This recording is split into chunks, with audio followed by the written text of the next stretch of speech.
que c'est un grand tournoi, puisqu'il ne s'agit rien moins que du lancement des activités qui rentrent dans le cadre du partenariat qui a été signé ici à Dakar, il y a de cela quelques mois, exactement en décembre 2016, entre le groupe Fox et donc les zones Ouest A et Ouest B, donc de la Confédération africaine de football. À ce titre-là aussi, je pourrais dire que peut-être que j'ai la casquette de président de fédération, j'ai celle de président de la zone Ouest A, mais je peux aussi dire que je peux parler au nom du président de la zone Ouest B, puisqu'il s'agit d'un partenariat aussi bien, je dirais, tripartite que bilatérale, pour la simple raison que chacune des parties, chacune des zones a signé directement avec Fox, mais dans la mise en œuvre, on se rendra compte que beaucoup d'activités seront organisées autour des deux zones qui, en fait, il y a quelques années, ne représentaient qu'une seule zone, une zone que vous connaissiez sous le vocable de UFOA, avec 16 pays, et qui, par les vicissitudes de la vie de la Confédération, avait été scindée en deux. Et aujourd'hui, je pense que c'est une fierté de pouvoir, dans notre rayonnement, dans le rayonnement de cette action-là, de temps à autre, faire en sorte que ces deux zones se retrouvent.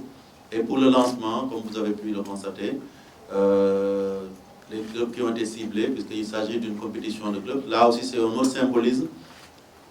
Très souvent, les gens ont l'habitude d'organiser en commençant par des tournois avec les équipes nationales.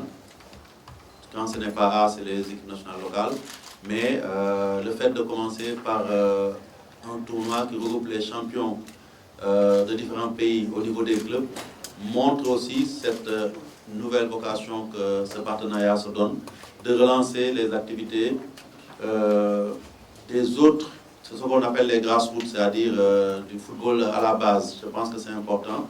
Ce partenariat ne se focalise pas uniquement sur les équipes nationales, notamment A, locales ou autres, parce qu'elles ont déjà assez de compétitions. Mais les compétitions de jeunes, les compétitions de clubs, de football féminin, les séminaires, occuperont une grande place, et je pense que ça c'est très important à nos yeux et aux yeux de notre partenaire, et je pense que ce lancement dans le choix de la formule et des catégories d'équipes est aussi symbolique, et le choix de Dakar aussi, je pense aussi, est symbolique aujourd'hui, puisque Dakar a vu naître ce projet de partenariat, l'a vu grandir, et donc aujourd'hui je pense aussi que nos partenaires ont pu voir l'expérience ces dernières années de Dakar à pouvoir organiser des manifestations d'envergure. Donc ça aussi, je pense que c'est un élément, un facteur important qui nous a tous déterminés.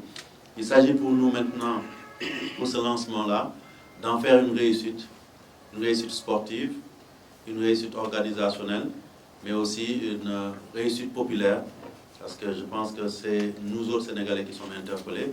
Il faudrait qu'on puisse montrer notre capacité autour de ce genre d'événement à mobiliser les gens si nous voulons vraiment que Dakar occupe à nouveau sa place dans le concert des nations qui comptent en matière d'organisation de grands événements footballistiques.